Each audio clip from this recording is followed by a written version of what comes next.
الحمد لله رب العالمين الصلاة والسلام على خاتم النبيين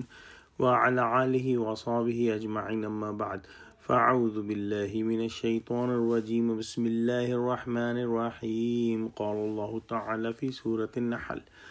ولا تشتروا بعهد الله ثمنا قليلا إنما عند الله هو خير لكم إن كنتم تعلمون ما عندكم ينفد وما عند الله باق ولنجزين الذين صبروا أجرهم بأحسن ما كانوا يعملون۔ ترجمہ: اور خدا سے جو تم نے عہد کیا ہے اس کو مت بیچو اور اس کے بدلے تھوڑی سی قیمت نہ لو، کیونکہ ایفائے عہد کا جو صلہ خدا کے یہاں مقرر ہے وہ اگر سمجھو تو تمہارے لیے بہتر ہے۔ جو کچھ تمہارے پاس ہے وہ ختم ہو جاتا ہے اور جو خدا کے پاس ہے وہ باقی ہے کہ کبھی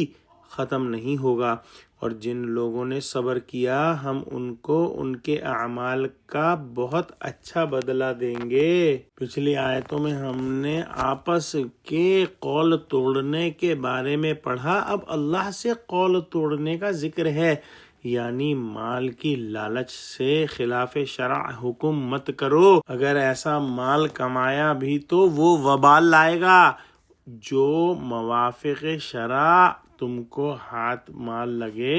وہی تمہارے حق میں بہتر ہے۔ اللہ سبحانہ و تعالیٰ سے ایفائے عہد کا جو اجر اللہ سبحانہ و تعالیٰ کی یہاں سے ملے گا وہ اس دنیاوی ثمن قلیل سے کہیں بہتر ہے۔ ثمن کو قلیل اس لیے کہا کہ اگر ساری دنیا بھی مل جائے تب بھی آخرت کے مقابلے میں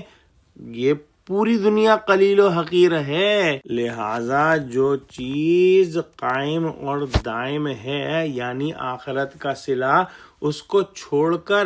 فانی اور زائل چیز کا پسند کرنا یعنی دنیا کا مال و اسباب پسند کرنا کہاں کی عقل مندی ہے۔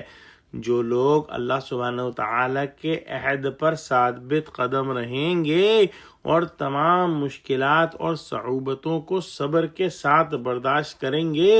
ان کا اجر کبھی ضائع ہونے والا نہیں۔